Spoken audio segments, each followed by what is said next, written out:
Welcome to Jamaica Magazine. I'm Adrian Atkinson. Between the pages today, we travel out west, making a stop at the award-winning Montego Bay Convention Center.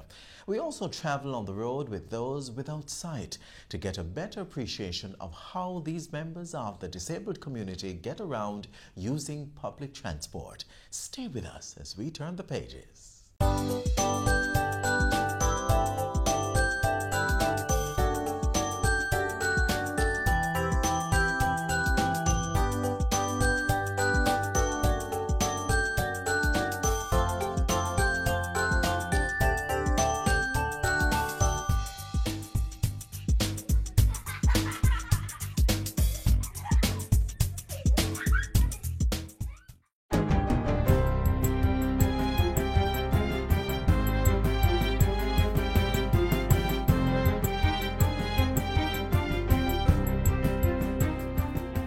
Good day, I'm Stephen McHugh, and this is your JIS News for Tuesday, May 14. Farmers in Southfield and Bull Savannah in St. Elizabeth are the recent beneficiaries of new drip irrigation tools and equipment valued at over $69 million. The project will impact about 300 farmers. It is providing each of them with 0.5 acres of drip irrigation hoses, fittings, harvesting crates, and two 1,000-gallon water storage tanks. The irrigation systems will provide increased access to and efficient use of water to boost productivity and consistency in farm yields. The project is a collaborative effort of the Jamaica Social Investment Fund, JSIF, and two farmers' groups. At the recent handing over ceremony, Agriculture Minister Audley Shaw expressed gratitude to JSIF and the farmers, who donated their own resources into innovative initiatives that will contribute to their own livelihoods. He pointed out that similar intervention was taking place at Essex Valley, where 1,000 persons will be impacted by the irrigation and roadworks taking place there. We are serious about the development of agricultural infrastructure, as this is a critical pathway and the enabling strategy to expand production and productivity in the sector. The Greater Portmore Ponds wastewater treatment plant is to be rehabilitated over the next 12 months to improve service delivery to the St. Catherine community. The National Water Commission NWC says a contractor has been mobilized and work has commenced on the project, which is valued at $828.83 million. The wastewater treatment plant was commissioned in 1991 and is situated on Lower West Henderson Boulevard in Greater Portmore. The scope of work involves an upgrade of the main pumping station, rehabilitation of the eastern ponds and headworks, as well as the construction of new reed beds, which are an important aspect of the overall treatment process. The NWC says the project should result in reduced environmental hazards and risks to the surrounding community, as well as an extension of the customer base and service coverage areas. Infrastructure upgrading in the Mount Salem Zone of Special Operations is well advanced, with about 70% of work under the build phase completed to date. Deputy Chairman of the ZOSO Social Intervention Committee, Omar Sweeney, says the drainage system, road improvement, zinc fence removal, and solid waste infrastructure and collection are going well. He says this year a special focus is being placed on rehabilitating the Mount Salem Primary and Infant School and upgrading of the Mount Salem Police Station. Mount Salem was declared the first ZOSO on September 1, 2017 in order to tackle crime in the area. Since then, the community has benefited from transformational activities in keeping with the Clear, Hold, and Build strategy. Persons suffering from lupus are now benefiting from reduced costs to access 18 active pharmaceutical ingredients used in the treatment of the disease. Lupus was added to the list of now 17 conditions covered under the National Health Fund NHF card on April 30. CEO Everton Anderson says the first beneficiary was enrolled that same day. Mr. Anderson was speaking last Friday at a function to launch lupus's addition to the NHF drug list, in keeping with the announcement made by Prime Minister Andrew Holness during his budget debate. The NHF's CEO says this development was the result of sustained lobbying from stakeholders over the years. And just to say that we have partnered with the Lupus Foundation on an ongoing basis. And this is a partnership that is strong and that we're committed to work on. Lupus is an autoimmune disease in which the body's immune system attacks the organs of the body. An estimated 6,000 individuals living in Jamaica have the condition, most of them being females. Mr. Anderson says the NHF will be working to ensure they can access the new benefits from its 415 private providers across the country. And as it works to expand accessibility to all NHF benefits, he says the fund has been able to fulfill the commitment it made last year to have NHF cards available for distribution in every parish. And as at the 31st of March, we're able to print and deliver cards in every single parish in this country within 15 to 20 minutes. It is expected to cost the NHF $340 million annually to provide the lupus drug subsidies. The fund is projecting to deliver 2.5 million of those and other prescriptions this year, 1 million more than it did a year ago. And finally, a review of the country's vector management program is to take place in the coming months. Health and Wellness Minister Dr. Christopher Tufton says the review will examine the established infrastructure for monitoring and tracking what's happening in the field. It will also look at institutionalizing the work of permanent and temporary vector control personnel. And one of the things that we're going to be doing is standardizing that program during certain months of the year to ensure that we have those added support in the field. Dr. Tufton was speaking at the recent official opening of a second national insectary. And that's it for JIS News Today. I'm Stephen McHugh. Thanks for watching.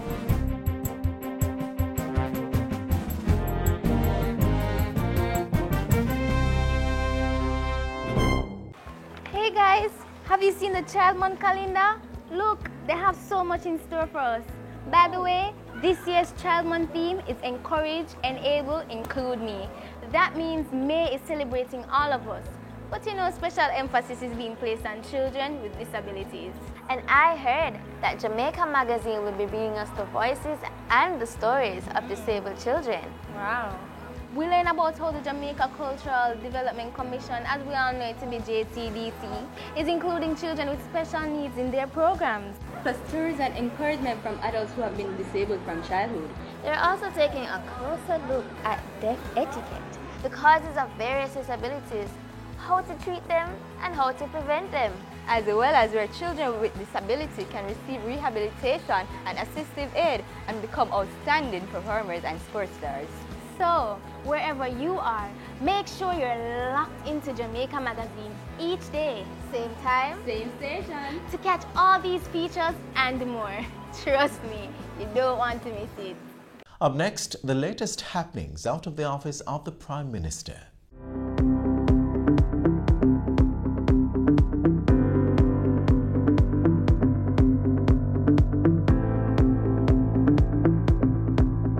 July 29 extension of Western Jamaica State of Public Emergency, child safety, the focus of Workers' Week and Labor Day, and the Prime Minister says only 2% of NIDS budget used.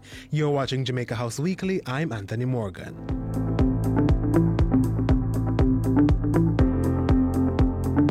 The vast majority of parliamentarians have voted to extend to July 29 the states of public emergency in effect for Westmoreland, Hanover, and St. James.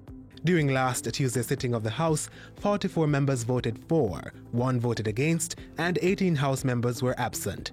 In bringing the resolution for the extension, Prime Minister Andrew Holness said the state of emergency was critical to preserving life. What we have is a systemic problem that is beyond the capacity of regular law enforcement to deal with. The right to life is being threatened. When you are at 183 per 100,000, the right to life is definitely now being threatened. So this statistic is of 183 is more than what you would compare, for example, with countries that are at war. So we really have a problem that we have to acknowledge. The Prime Minister also used Tuesday's sitting of the House of Representatives to answer questions about the National Identification System NIDS project. In April, the Supreme Court ruled that the NIDS Act was unconstitutional. Mr. Holness told the House that while the government was reviewing the ruling, it also intended to formulate an appropriate legislation which met the parameters set by the court.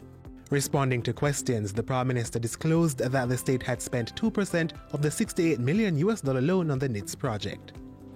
Of the 1.3 million so far expended, Nothing has been spent on advisors. Nothing has been spent on permanent staff. $17,958.21 on consultants, and temporary project staff, US $496,246.52. In terms of advertising and public relations and communications, to date, US $496,689.58 have been spent so far.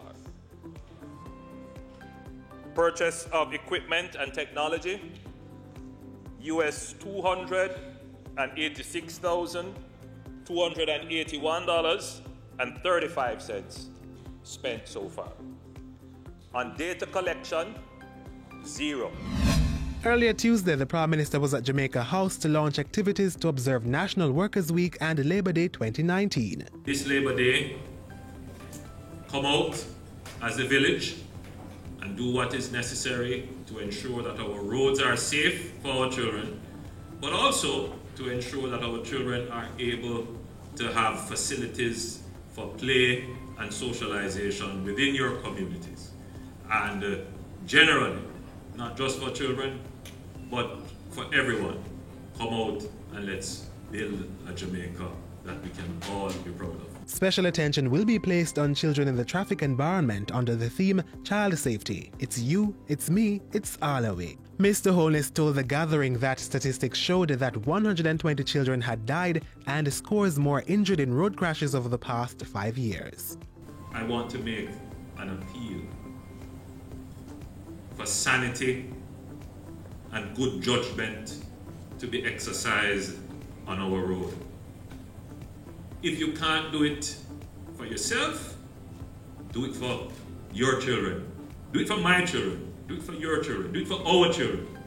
The Prime Minister also called for sharper focus on protecting children from all forms of abuse. As a nation, we must actively work with law enforcement, not to take the law into your own hands, but to work with law enforcement to ensure that those who commit such horrible acts against the most vulnerable of our citizens are brought to account under the law. National Workers' Week will also focus on children under the theme Yes to Decent Work, No to Child Labour. Prime Minister Andrew Holness hosted dignitaries from sectors critical to Jamaica's development this past week. Energy security was the topic of Tuesday's meeting with President and CEO of Jamaica Energy Partners Limited, Wayne Mackenzie. On May 9, the Prime Minister celebrated Europe Day with a delegation from the European Union, headed by Ambassador Malgorzata Wasilewska. May 9 also saw the Prime Minister and Finance Minister Dr. Nigel Clark holding talks with the Jamaica Special Economic Zone Authority and President of the Jamaica Manufacturers and Exporters Association, Metri Siaga. On Thursday, he was briefed on construction plans for the Kingston Police Headquarters at No Man's Land. He was joined by the island's National Security Minister, the Police Commissioner, representatives of the Urban Development Corporation, and architect Gordon Gale.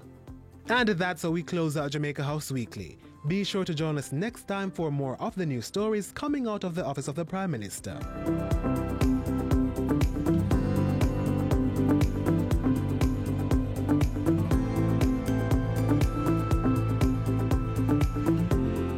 The Jamaica International Exhibition is here again with over 300 buyers and suppliers in manufacturing, tourism, agriculture, business process outsourcing, construction, IT, and more. Come see what the market has to offer through a variety of international brands. Open to buyers Friday, May 31 and the public Saturday, June 1, 9 a.m. to 6 p.m.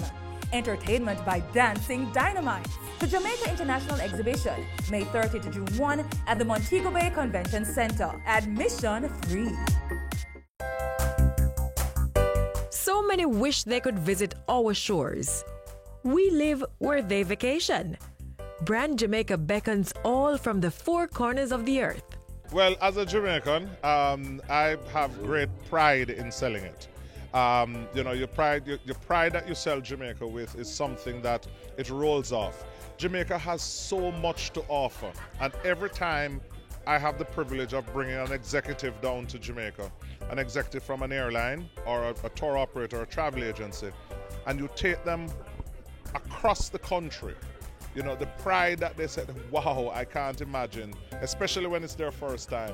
Wow, I love this. Build it, cherish it. Our wealth is Brand Jamaica.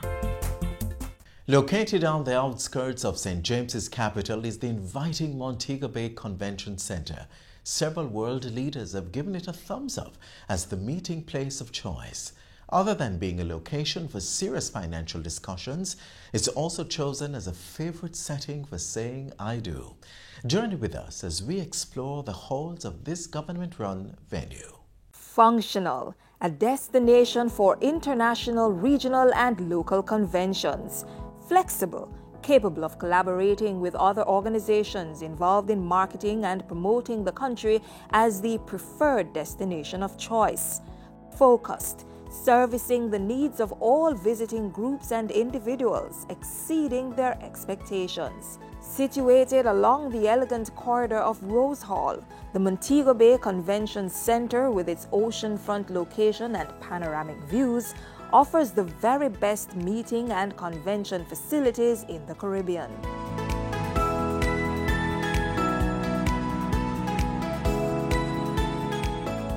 This agency of the Ministry of Tourism boasts a combined 139,302 square feet of meeting, exhibition, and ballroom spaces. The world-class facility provides guests with superior event management and personalized first-class service from setup to move out. A 5-time recipient of the World Travel Award for being the Caribbean's leading meetings and conference center, it is the place to book exquisite meetings, trade shows, and other special events. The most important and impressive of its achievements has been the successful hosting of the first ever World Tourism Conference in the Caribbean. I think that the way in which the center responded to the demand for a world-class event was absolutely exemplary, and I think we made a great impression on the global community. What we really do is to host anything that falls under the term event, from supply of technology, so to supply of a fine food and beverage establishment that we do have on property, our own executive chef, our own culinary food production department. When a client is coming in, one of the ease of which they find to operate with us is that they don't have to go to 2 or 3 different companies or persons to do business with us.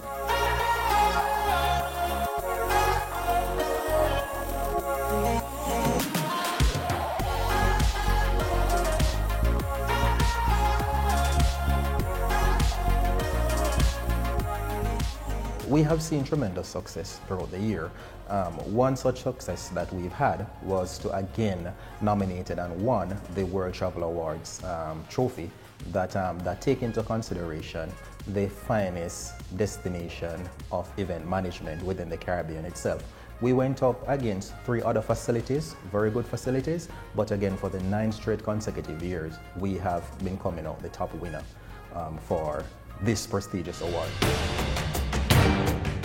When you have these events that we can bring them in, and especially in the financial year 1920, then you'll see increase in bookings coming to the hotels. You'll see much more spending in the excursion activities. You'll see much more spending in the nightlife within Montego Bay itself. So that is where we look at things, the economic impact. The convention center is going to come in for far more attention with the expansion of rooms that are coming in this area. As we speak, I'm looking at the potential for 5,000 rooms just within this immediate area alone. And then when you add the broader areas of Montego Bay, the convention center will perhaps have to undergo some renovation and expansion. You'll realize that especially for technology, you have to have consistent or continuous improvements and inputs. And one of the things that we look at especially, and the local market has picked it up significantly well, the international market, because of what it's been used in the first world, we have to ensure that the convention center, it does have the latest technology and it does have all the latest applications. So not to say what the investments will be, but especially from a technological aspect, we have to meet the first world requirements. So that is an area that we'll always be looking at, always be upgraded. The Montego Bay Convention Center, an ideal venue to host any kind of event that the human mind can conceptualize.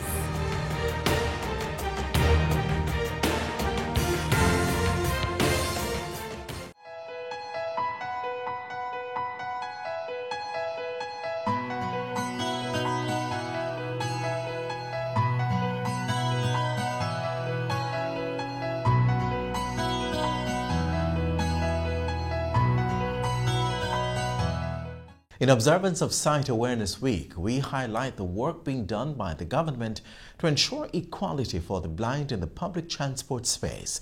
See now how they move around. From the fingers of political activist Helen Keller came this oft-repeated statement: "The worst thing is to be born sighted but lack vision." Among our people are many whose sight is impaired, making it more challenging to navigate the roads of our ever-changing national space. Over a decade ago, the state-owned bus company had the vision to recognize their need for a public transport system that is accommodating of all Jamaicans.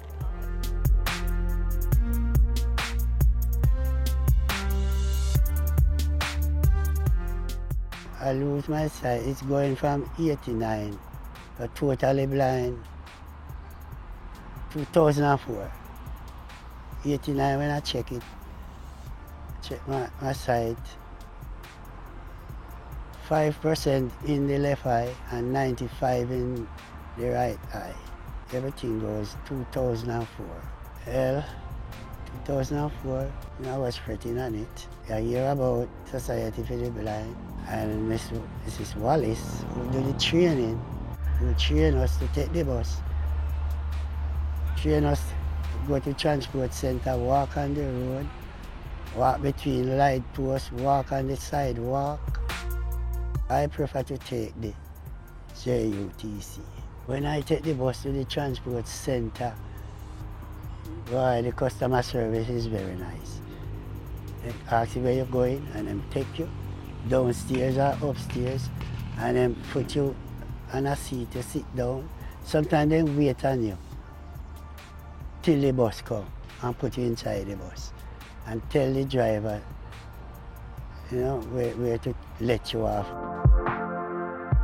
Since 2005, the JUTC began offering a disabled service, and we did so recognizing that there are other forms of transportation service or operators who do not provide a similar service to members of the disabled community.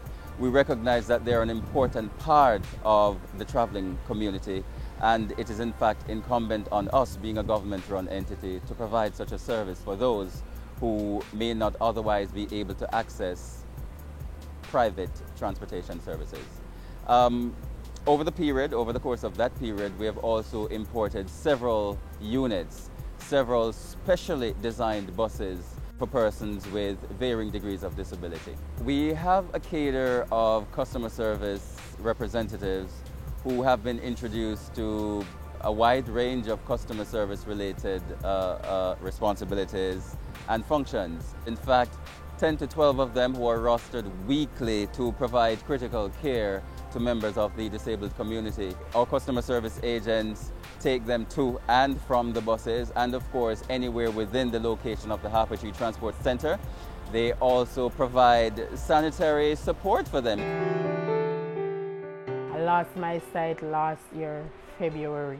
Taking the transport, sometimes I'm feeling excited. Sometimes, not all times. Because taking the transport, I can miss my steps. When crossing the road, sometimes I'm feeling down. Nervous, like, can't wait to get over it. I can cross in the road, anything can hit me. So those things will run in my intention.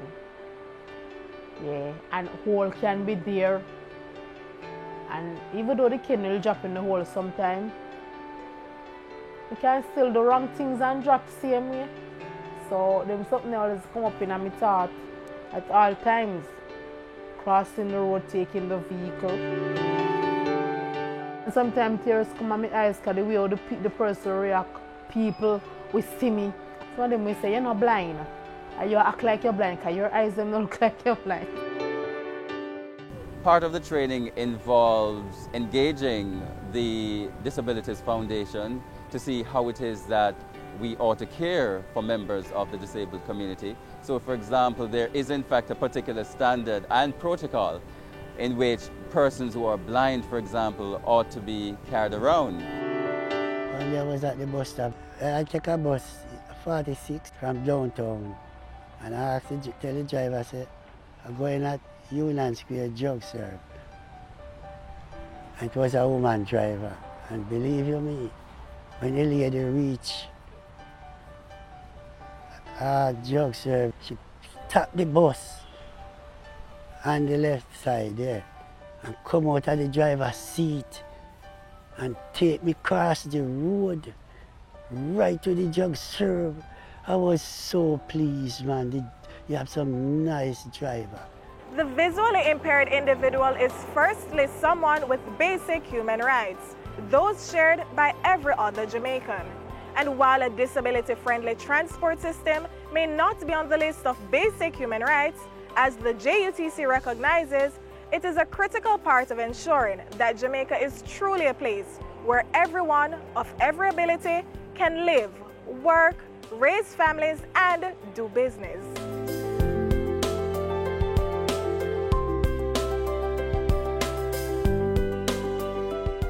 What can a little germs do?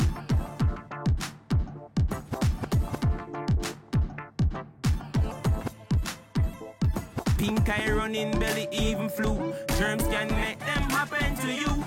Put germs on our manners with these. Cover your mouth when you cough and sneeze. Always wash your hand with water and soap. Keep dirty hands from your eyes and your nose and your mouth. You don't want to be sick, take care. Practice every day, no germs on here. A message from the Ministry of Health.